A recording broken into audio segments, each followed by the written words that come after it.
bird on a tree. I'm just sitting here. I got time. It's clear to see. From up here, the world seems small. We can sit together. It's so beautiful, you and me. We meant to be in the great outdoors, forever free.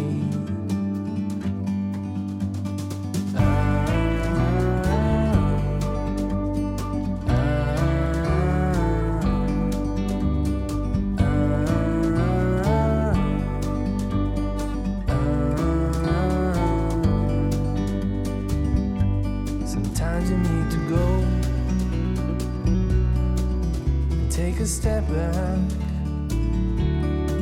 to see the truth around you. From a distance you can tell.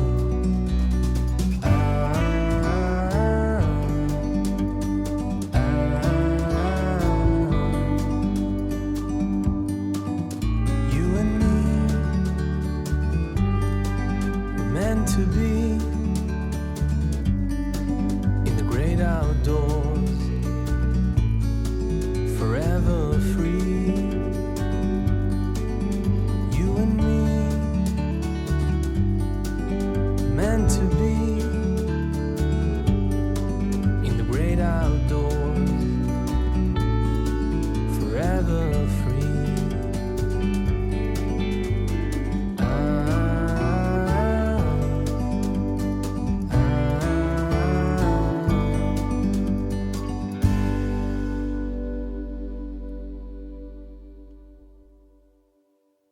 네, 안녕하십니까.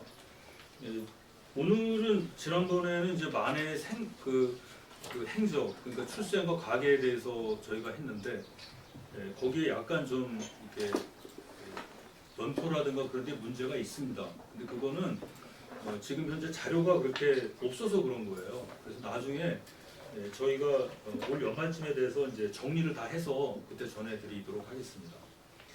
그리고 오늘은 이제 조선불교 유신론을 가지고 하는 건데, 이게 저도 이제 교수님으로부터 이 원고를 이제 발표 원고 지금 갖고 계시잖아요. 이걸 봤는데 제가 이제 이게 좀 법적인 소리인데 처음으로 제가 밤새고 읽었어요.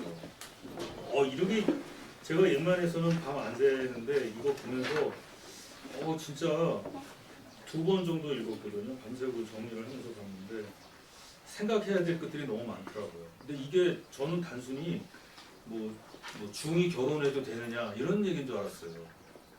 만해가 그 대처숙 문제라든가 이렇게. 근데 그게 아니더라고요. 조선불교 유신론에 여기에 만해 철학이 다 담겨 있어요. 만해가 왜 출가를 했고 왜 이 사람이 결국 그 독립운동을 하게 됐느냐 이런 문제가 다 들어있는 거예요. 이 안에. 근데 우리가 일반적으로 얘기할 때 그런 얘기를 하잖아요. 왜 중이 왜 결혼하냐 그러면 뭐 사람이 유교이 있는데 그걸 억누르면은 문제가 되니까 차라리 결혼을 해서 부인의 내조를 받아가지고 수양을 하는 게 성불 하는데 더 도움이 되지 않느냐 이런 얘기를 해요. 근데 그거는 세속 얘기고요. 스님이 그런 생각하면 안 되죠. 그러니까 불교 논리로 그걸 풀어야 되거든요. 근데 저도 그런 걸 잘 몰랐었는데 이 안에 보니까는 그게 나와요.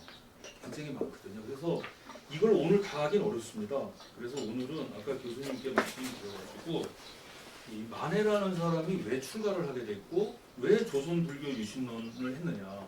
왜냐하면 지금 이제 나라가 어려워요. 주권도 빼앗기고 사회는 분열되고 민족은 위기에 처했단 말이에요. 이런 상태에서 만해가 택한 게 불교란 말이에요. 이 사람이 처음부터 스님이 아니었잖아요. 처음부터 이 사람이 중이 아니었단 말이에요. 그러니까 이 사람이 독립운동을 하기 위해서 불교를 택했는데 왜 택했을까? 왜 하필이면 불교냐? 유교도 될 수 있는 거고 기독교도 될 수 있는 거고 많잖아요. 그거는 불교에 다른 종교에는 없는 그 무엇이 있다는 얘기죠. 우리는 모르는 거예요. 왜 이 양반은 독립운동의 철학으로 독립운동의 정신으로 불교를 택했을까? 오늘 이제 그걸 하는 거예요. 그건 저는 몰라요. 몰랐는데 교수님의 말씀을 듣고서 이제 그걸 알게 된 거예요. 그런데 당시의 불교로는 안 된다는 거죠. 왜? 너무 세속화됐으니까. 그래서 그 불교를 고쳐가지고 한다는 데 대해서 조선불교 유신론이라는 책이 나오게 되는 거예요. 그래서 이걸 할 때 책이 많거든요. 잠깐 들어가기 전에 혹시 여러분들이 이제 보시면서 책을 소개시켜 드릴게요. 이게 저 일본의 그 만행자리에 올라가 있는 후쿠자와 이키치라는 사람이 있어요. 그 후쿠자와 이키치가 이제 그 하늘 아래 사람 없고 하늘 위에 사람 없다는 그 후쿠자와 이키치라고 일본 만행자리에 올라가 있는 사람이 있어요. 일본 근대화를 했다는 사람. 그분이 쓴 책이거든요. 나중에 후쿠자와 이키치의 문명론이나 학문의 권장이나 이런 책을 보세요. 꼭 보십시오. 그래야 만해를 알 수가 있어요. 춘원 이광수 같은 사람도 다 이 책 봤어요. 우리나라 독립운동가도 다 이 책 봤습니다. 그래서 꼭 한번 보시고 소개해드리려고 하는 거고 이제 그 얘기를 교수님으로부터 전해 듣기로 하겠습니다. 이거 굉장히 재밌어요. 조금 어렵기도 한데 주의 깊게 들으시면은 이제 많은 걸 얻어가실 겁니다. 네. 그럼 교수님을 아시죠? 지난주에 보셨죠? 동국대학교의 그 배용석 교수님이십니다. 대단한 분이세요. 한번 들어볼게요. 예, 교수님 고맙습니다. 예. 지난주에 이어서 오늘 두 번째로 이제 만해 강의를 하게 됐습니다. 지금 소개하신 것처럼 손 박사님, 지난 시간에는 이제 만해의 그 연보, 그러니까 어떻게 태어났고 어떻게 살았는가를 특히 이제 이 지역, 홍성 지역 중심으로 좀 살펴봤습니다. 그리고 불교에서 이제 출생의 의미가 어떤 의미인가, 그리고 홍성에서 태어나는 의미가 어떤 것인가, 이런 것들에 대한 얘기를 전반적으로 살폈고요.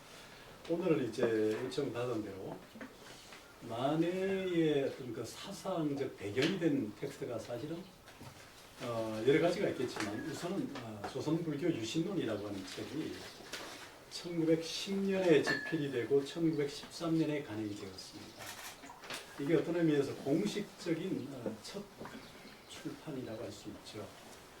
그 이전에는 사실은 만해라는 존재가 크게 드러나 있지 않습니다. 우리가 연보를 쓰다 보니까 연보를 쓰는 분들이 이제 만해 스님한테 듣고 전에 듣고 쓴 것도 있고 또 추정해서 쓴 적도 있어서 기록한 사람들에 따라서 출입이 좀 있습니다. 그러니까 몇 년에 뭘 했고 몇 년에 뭐 했고 하는 기록들이 지금 몇 가지 나와 있지만 딱 맞춰보면 좀 이렇게 오류들이 좀 보입니다. 독립운동사 관점에서 보는 관점이 있고 또 불교계 내부에서 보는 게 있고 또 문학 쪽에서 보는 게 있고 사학 쪽에서 보는 것도 있는데 이게 일정하지 않아서 아마 올해 제가 강의를 끝내고 종합적으로 원고를 마무리할 때는 좀 정리를 좀 해서 종합적으로 하나 바로 잡아야 될 것 같습니다. 우선 이제 조선불교 유신론이라는 책은 만해의 첫 책이기도 하지만 한편으로 저는 만해 사상의 시작이라고 하는 생각이 듭니다. 어떤 의미에서 만해 사상의 출발이고요. 그 완성은 아무래도 다음에 다시 할 조선불교 유신론 한 번 더 했을 것 같기도 합니다만은 불교 대전이라는 책이 있습니다. 통도사에 머물면서 불교 대장경을 성립해서 그것을 한 권으로 방대한 책입니다만 압축한 그 대전이죠. 그러니까 대장경을 한 권으로 추려낸 겁니다. 되게 대장경을 한 자로 추리면 마음실자다 이런 얘기를 하는데 그것을 한 권으로 추려내는 작업은 사실은 보통 일이 아니죠. 뭐 저도 할 수 있다면 만약에 마지막 제가 회양할 수 있는 것이 있다면 대장경을 불경이라는 이름으로 한 권으로 좀 이렇게 뽑아내고 싶습니다. 뭐 그거는 대장경을 개별적으로 뽑는 방법도 있겠지만 경을 중심으로 체계를 갖고 뽑는 방법도 있을 거라 생각하는데요. 그런 그 대장경을 뽑아내는 불교 대전과 달리 조선불교 유신론은 어떤 의미에서 만해가 19세기 말에 이 조선 땅에 태어나서 살면서 겪었던 여러 상황들, 지금 순 박사님 얘기하신 것처럼 나라가 위급해지는 상황이죠.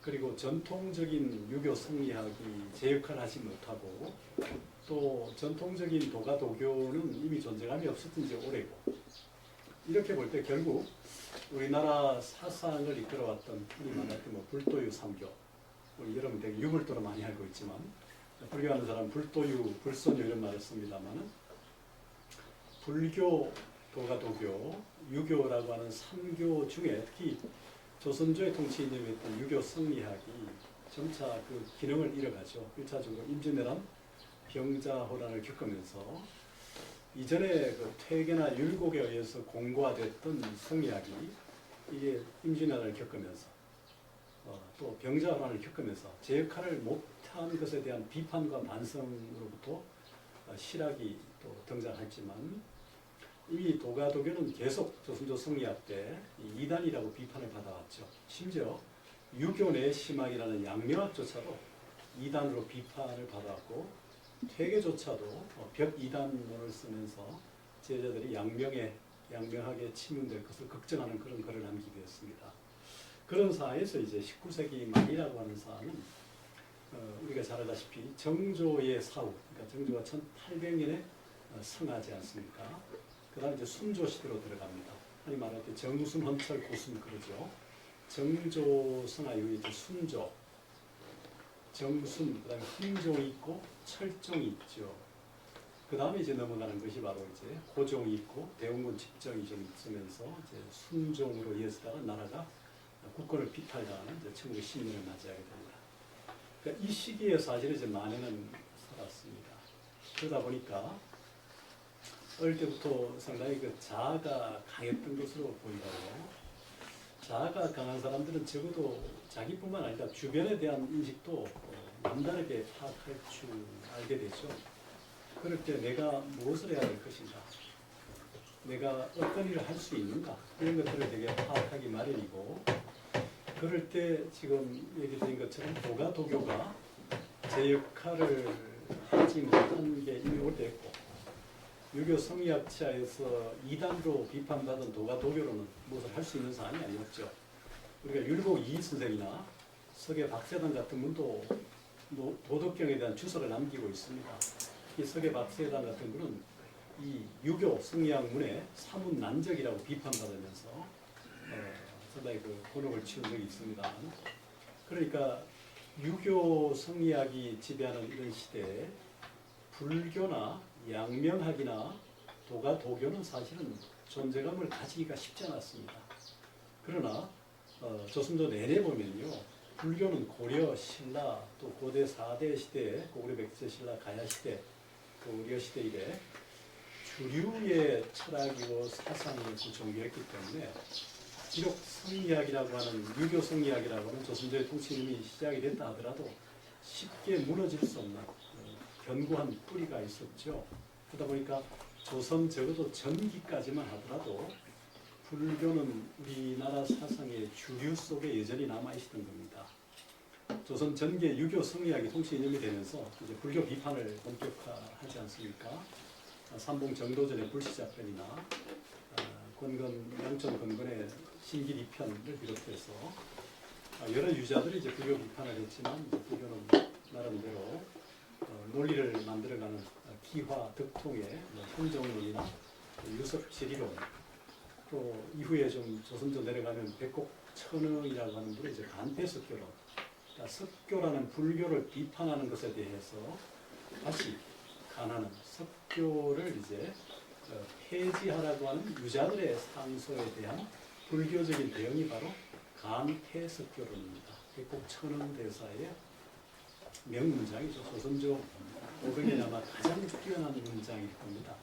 13개 조목으로 질문과 답변을 하는 방식인데 아마 조선조의 가장 유명한 문장 중에 하나가 율곡의 천도책처럼 과거에 이제 산문으로, 운문이 아니라 산문으로 두 차례 하니까 그런 글도 있지만 불교에서는 간패석교론 같은 명문장이 있습니다. 그렇게 해서 불교를 방어도 했습니다만 여전히 불교는 어려움 속에서도 그래도 임진왜란 병자호란 때 의병과 함께 성병을 일으켜서 나라를 지켜간 공덕이 있고 그것 때문에 불교 정책이 조금 완화된 부분도 있습니다. 그러나 이미 이후에 적어도 영정조 시절 들어오게 되면 불교 사찰들이 이제 좀 복원이 됩니다. 자체적으로 이제 기와도 긋고 차도 만들고 종이도 하고 진상도 하지만 어떤 이제 자생적인 경제력이 좀 확보되면서 불교계는 사찰을 좀 보고 나기도 합니다. 그렇기 때문에 여전히 양명학이나 도교에 비해서 불교는 그나마 존재감을 가지고 있었죠. 근데 이제 만해 19세기 말에 살았던 만해의 입장에서 볼 때는 이제 외구 또는 외세들이 들어오는 시대. 지금 여기 1페이지에 나왔습니다만은 자, 대원군 시절 전후에 그러니까 흥종, 철종 이 시기를 보게 되면 이제 외세들이 들어오죠. 우리가 제국주의 시절에 미국이 이미 제너럴 셔먼을 통해서 일본 앞바다에 들어와서 일본을 강제로 문호를 개방시키지 않습니까? 그것을 그대로 보고 배웠던 일본이 또 우리나라에 강화도로 들어와서 운양호, 운여호를 이끌고 와서 이제 한포를 사격하면서 또 문호를 개방하는 결과로 결국 부산, 원산, 인천까지 개항을 하게 됩니다. 그 직전에 이미 우리가 병인양요, 심의양요, 서원철대 이런 프랑스, 미국 또 내부적으로 서원을 또 정비했죠. 대원군이. 이런 과정 속에서 강화도 조약이 체결이 되었고 또 이런 시절에 이제 만해는 유년 시절과 청년 시절을 보내게 됩니다. 그 과정에서 우리가 알다시피 갑신정변, 가보개혁, 동학농민운동, 또 청일전쟁, 을미사변, 아간파천, 1897년에 대한제국을 선포하고 1904년에 러일전쟁, 5년에 을사늑약, 좀 잘못했군요. 1905년이죠. 을사늑약. 경술피탈, 1910년. 이건 이제 경술병탄이라는 말도 쓰고 경술국치, 그래서 국권피탈이라는 말도 쓰죠.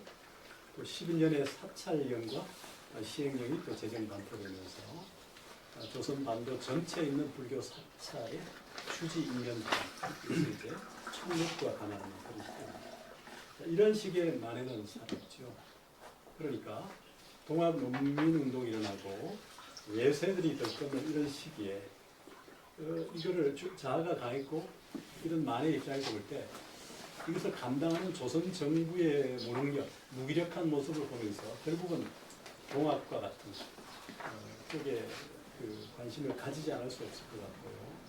그러나 알다시피 이제 청일 전쟁, 동학을 계기로 청일 전쟁이 일어나면서 결국 조선은 전쟁의 무대가 되었습니다. 이러한 시기에 이제 만해는 출가와 결혼을 하게 되고 그 과정에서 이제 깊은 고뇌에 빠진 것 같습니다.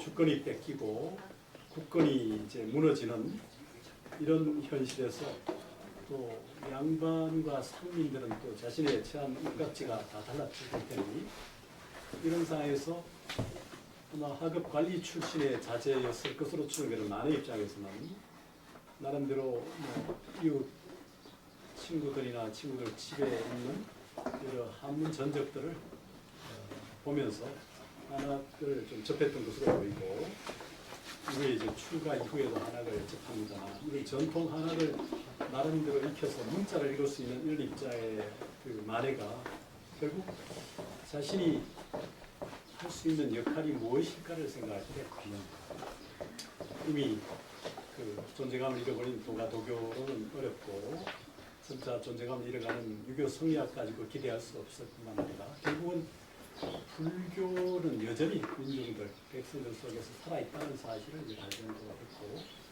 그 과정에서 이제 결국 사찰을 찾아간 것이 아닌가 하는 생각입니다. 그럼 만해가 이쪽 홍성 지역에 살면서 불교를 접할 수 있는 인연이 있었을까? 글쎄요. 지금 뭐 자료가 없어 확정할 수 없습니다. 제가 좀 전에 여기 오면서 제가 40몇 년 만에 가보고 싶었던 수덕사의 향천사를 좀 다녀왔습니다. 수덕사는 그때 79년인가 그때 수련대를 가면서 갔었는데 그 옆에 있던 향천사를 가고 싶은데 못 갔다가 지금 오늘 갔습니다. 아마 이쪽 지역의 대표적인 사찰이 수덕사, 향천이 살 거고요. 그렇죠. 공주에 가면 갑사, 동학사, 또 과거에 본사였던 마곡사. 옛날에는 마곡사가 본사고 수덕사가 말사였거든요. 지금은 수덕사가 본사고 마곡사가 말사로 되어 있지만 그러니까 아마 수덕사나 갑사는 화엄 10찰 중에 하나입니다. 그러니까 화엄이 조선 후기 불교에 또 우리나라 불교의 교학의 대명사는 화엄학이죠. 화엄종이고, 그리고 수행의 대명사는 선이어서 되게 우리나라 불교를 되게 화엄과 선, 화엄과 선법 이런 말을 씁니다. 또 화엄과 선이 만나서 화엄선이라는 말을 쓰죠. 부처님 말씀이 경전에 입각한, 화엄경에 입각한 이제 선법으로 이사무예, 사사무예 할 때, 이법계, 사법계, 이사무예 법계, 사사무예 법계 할 때, 그리고 의상처럼 리리무예 법계, 리에서 리를 추구하는 이런 법계를 얘기합니다만, 그런 맥락에서 도와 선이 만나는 지점, 화엄종 사찰들이고 나중에 선종 사찰이 됩니다만, 수덕사는 초기 이래 뭡니까? 되게 삼론이나 법화경이 성했던 사찰입니다. 그리고 갑사는 이제 화엄경이 성했던 사찰인데, 근래 이제 수덕사는 경어선사의 만공 선사, 또 벽초 이런 분들을 통해서 선찰로 이름을 날리고 있지만, 그 이전에는 사실은 삼론과 법화계통의 그 중심 사찰이었고요. 이런 그러면 고대 백제가 일본의 나라시대, 나라해양시대 일본의 그 사천왕사 마시오 축제 있죠, 맞절이. 그 축제도 역시 지난 1900년대 수덕사와 일본의 사천왕사의 그 자매 결연을 통해서 맞절이, 그러니까 마치 조선조는 조선통일사처럼 고대 백제 시대는 이제 상국인 백제에서 선진 문물이 일본을 통해 들어올 때 외나라 그때 그것을 재현한 것인데, 역시 그때 흐름과 같이 법화, 삼론 이런 흐름들이 이제 이어졌던 것으로 추정이 됩니다. 그렇게 볼 때 만해는 아마 이 지역에서 정확히 확정할 수는 없으나 아마 뭐 갑사나 마곡사, 수덕사, 향천사 같은 절들이 적어도 천년 고찰이니까 이런 자락에서 자연스럽게 접했지 않는가. 뭐 홍성의 천장사도 있죠. 옛날에 천장암이고. 또 저쪽 가면 간월남도 있긴 합니다. 그래서 아마 이런 호서 지역에 있는 사찰들의 영향 속에 있지 않았을까 하는 생각을 해봅니다. 그러나 이제 불교를 바로 접했다는 기록은 보이지 않기 때문에 적어도 출가를 하고 법주사를 거쳐서 강원도 설악산까지 넘어가고 금강산까지 가는 그런 배경에서 불교를 본격적으로 만났을 수도 있다는 생각을 합니다. 하여튼 유교 성리학과도가 도교의 길을 열지 않고 오히려 불교를 매개해서 불교 쪽으로 길을 나섰던 것은 그 당시에 처했던 여러 상황이나 조선 유교 성리학이나 조선 도교의 상황들을 짐작해 볼 때 그건 자연스럽고 너무 당연했지 않는가는 생각이 듭니다. 거기서 이분이 그 불교를 택한 이유 중에서요, 혹시 그 신분적인 거, 이 사람이 정치지향적인 것이 없을까요? 예를 들어서 이제 이건 좀 억측일 수 있는데, 경상도 쪽에서요, 그 충청도 쪽에서는 이제 위정척서가 굉장히 강한데 1905년을 기점으로 해서 경상도 쪽은 다 채석파로 바뀝니다. 계몽사상 쪽으로 바뀌어서 간호회담하고 학교 세우고 막 독립발언 만들어 가고 그러거든요. 왜 그러냐면 조선조 500년 동안에 걔네들은 조정에 출사를 못했단 말이에요. 그 경상도 쪽에서 남인들이니까. 당시에 불교 상황이, 그러니까 주도권이 없는데 그때 막 일본에서 조동종이 들어오면서 이제 불교가 이제 길을 피니까 그런 면은 없었을까. 물론 이게 좀 속된 생각이긴 하지만요. 근데 이분이 만해가 왜 불교를 택했을까 하는 것은 여전히 그런데, 얼마 전에 홍성에서 어떤 스님께서 홍성에서 만해가 불교를 이렇게 교육을 받았다. 그러니까 서로 동지가 있었다고 그러더라고요, 도우가. 그러면은 홍성에 그런 사찰이 있어야 되는데, 그게 지금 저희가 보는 게 성련사 같은 경우가 있습니다. 저기 착가시라는 분이네, 그게 있고. 근데 이제 한 가지가 뭐냐면은 이쪽에 이제 조선시대의 스님들이 이제 군대를 가지 않습니까? 근데 그때 군대를 안 가고 지금도 이제 양심수라 그래서 이제 병역을 달리 하지 않습니까? 그때도 남한산성에 가서 성벽을 쌓든가, 그렇지 않으면 절에서 하는 조금 전에 말씀하신 그 종이를 만든다든가, 또 저기 뭐 차를 한다든가, 그다음에 이제 기와를 기는다든가, 아니면 뭐 목각을 하거든요. 이렇게 출판업을 합니다. 근데 이쪽에서 나온 책 중에서 불교 책들이 꽤 돼요. 아까도 말씀드렸지만 그 서장이라든가 또는 홍명집, 뭐 모자 이용론이라 이런 책이 많이 나와요. 그러니까 이게 유학에 대해서, 성리학에 대해서 이 사람이 반감이 많았을 거란 말이죠. 이게 그리고 아버지가 중인 출신이니까 또 과거도 못 보고 똑똑하긴 하고 그러니까 현실에 대해서 비판적이고 또 자의식이 굉장히 강하고 그런 사람들은 주변에 영향을 있는데 그러다 보니까 이제 그런 책을 보지 않았을까. 불교 쪽에 형신론 같은 경우를 보면은요 현실을 부정하고 참 자아를 찾는 이런 것 저도 잘 몰라서 지금 이제 교수님께 다양하게 지금 1700년대 후반에 이제 그 아까는 백곡천흥은 간패에서 그런 얘기했지만 배감성총이라는 분이 있습니다. 그리고 이제 남한산성 병자호란 이후에 성과 성병 역할들 성병장 역할도 좀 하는데 이쪽 그 전라북도의 임자도라고 하는 섬에 그 가흥대장경이라는 그러니까 명나라 때 가능했던 가흥장이 일본으로 건너가다가 그때 이제 대만의 실력자였던 정선공이라는 사람이 이제 무역을 주도하면서 명나라와 일본 사이의 무역을 주도하면서 이제 명나라 대장경 가능한 대장경을 옮겨가고 물론 많은 도자기를 한데 가다가 임자도에서 난파를 당합니다. 거기서 이제 신안에 많은 도자기 나오는 것처럼 거기 이제 많은 전적들이 나오는 게 가흥대장경 불교 불서들이에요. 이 불서들이 이제 남한산성으로 옮겨집니다. 남한산성으로 옮겨지는데 그때 이제 이 대감성총 대사가 그 불교 전적을 이제 우리 사찰로 좀 전해달라고 해서 그때 이제 전라북도 사찰에 있었는데 정부하고 이 남한산성의 그 의병 대장하고 성병 대장하고 얘기를 해서 그것을 9,000종 가까이 이걸 건네봤습니다. 그걸 가지고 새로 판결을 한 5,000여 권의 사찰을 아주 단행한 그 경전들을 다시 불교 사찰에 많이 반포를 하거든요.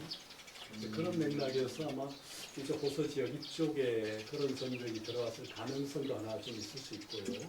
지난번에 그 충남 역사문화연구원에서 이쪽에서 이제 그 보온사지 복원 문제로 했을 때요. 그때 그걸 하면서 이쪽에서 불경을 간행한 그걸 쭉 하더라고요. 그런데 모자 이 경우는 불경 쪽에다 집어넣지 않고 유학 쪽에다 집어넣어놨어요. 그래서 제가 이거는 홍명집에 있는 건데 이건 개환 스님인가 그분이 한 것이 있어서 그래서 이건 아니다. 이건 불교 책이다. 그래서 진짜 깜짝 놀랐어요. 이쪽에서 어떻게 그런 걸 봤지? 그런 생각이 들고. 그러면 홍명집까지 광홍명집 같은 게 이제 초기 불교 그럴 때 이제 신멸 신불멸론 네. 그러니까 육신과 그다음에 이 마음이 둘이냐 하나냐 하는 문제에 있어서 이제 불교는 둘로 보고 이제 육아에서는 이제 하나로 보죠. 네. 사람이 죽고 난 이후에 이제 형체가 사라지면 다 사라지는데 뭘 다시 있느냐 하는데 이건 윤회를 얘기하니까 그 둘로 나눠보는 거죠. 그런 논쟁들 초기 이제 중국 쪽의 격의 시대에 많이 써졌던 책들이 다 집성된 지금 얘기하신 모자 이용론이나 형신론 같은 그런 것들이 담겨있는 중요한 책이죠. 그런 책들이 대장경 안에 들어있었을지 저기 그 여기 저 정암사라고 있거든요. 예, 그 왕사인데 예, 그 정암사 같은 경우는 그 책들이 꽤 제법 있었다고 그래요. 예, 근데 이제 그 남당 한원진 선생도 거기서 이제 제자들을 가르치고 토론도 하고 있었습니다. 한산시도 가고. 예, 예. 그럼 이제 만해가 그때 살았던 데가 어디냐면 학계리거든요. 홍성고 밑에. 예. 학계리서까지 걸어가도 되죠, 정교님. 그 학계리서 거기 저기 정암사가 광천인데, 그렇죠. 예, 정교님 그쪽이 잘 아시니까. 예. 그 학계리에서 정암사까지 가는데 한 2시간이면 올라갑니다. 그러니까 집에서 일하기 싫고 그 집이 양잠을 했어요. 그 만해 처갓집이 양잠을 했기 때문에 일하기 싫고 노는 건 좋아하고 그 만해가 좀 그런 기질이 있습니다. 그러니까 에이씨 집에서 일하라 그러니까 에이씨 그래서 절에 가서 또 스님하고 얘기하면 또 죽이 잘 맞고 그랬을 수도 있어요. 그럴 가능성도 충분히 있죠. 네.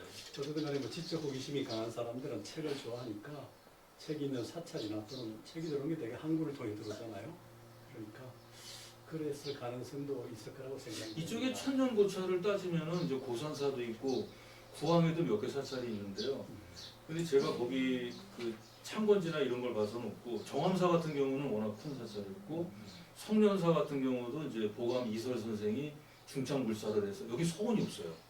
다른 데 서원이 있는데 서원이 없다 보니까 그걸 중창불사를 해서 제자를 양성하고 그리고 이제 그 당시에 이제 파리장서가 여기서 나오지 않습니까? 홍성이 이 홍성이 대단한 곳이에요. 그래서 그런 거를 봐서는 마네가 그런 쪽으로 다니지 않았을까.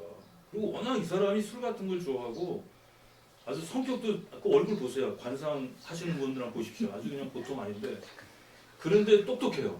아 똑똑하고 진짜 아주 깡다구도 있고 아마 몸에도 옷 벗겨놓으면 그림도 좀 그렸을 거예요. 용 그림은 몰라도 저 부처님 그림 좀 그려놨을 거예요. 등에다가. 이런 분이에요.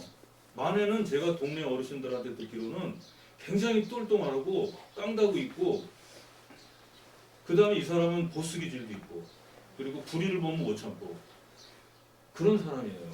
그러니까 이게 수틀리면은 그냥 뭐 위아래가 없어요. 아주 뭐 동네 어르신들이 그러니까 그게 다 뒤집어 버리고 집에도 안 들어가고 그러니까 이제 스님들 중에서는 만에 그 기계를 본 사람이 있겠죠. 그것이 아닌가. 그 정암사에서 오랫동안 그 주석을 하신 스님이 그러시는 거예요. 만해가 이쪽에서 한 적이 있다. 그 누군지는 모르겠어요. 근데 이때가 만해가 16살, 14살이 1892년, 1894년이 갑오개혁이에요. 근데 갑오개혁할 때 주동자가 김옥균인데 김옥균이 안동김씨란 말이에요. 이게 저 김자진 장군 그쪽 계열이거든요. 김자진 장군이 양자로 들어왔기 때문에 그래서 홍성 사람들이 이쪽에 대한 지지를 많이 했어요. 이걸 다 봤을 거라고. 김옥균 그거 있죠. 의병 전쟁이 있어요. 의병 전쟁할 때 만해가 지금 그때가 17살, 16, 17, 18, 19, 20인데 이 혈기왕성한 거 아니에요? 근데 이거는 참 못 견딜 것 같은데 저희 같으면 이거.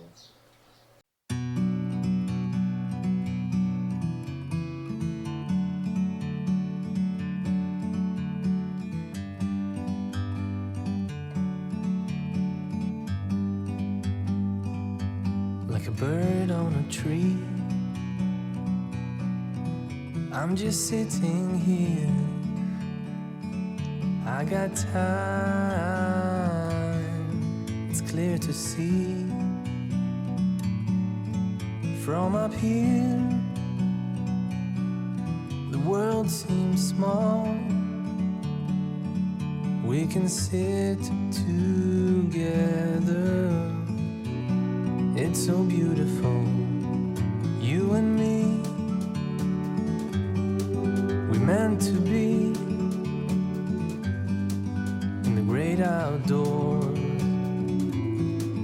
forever free.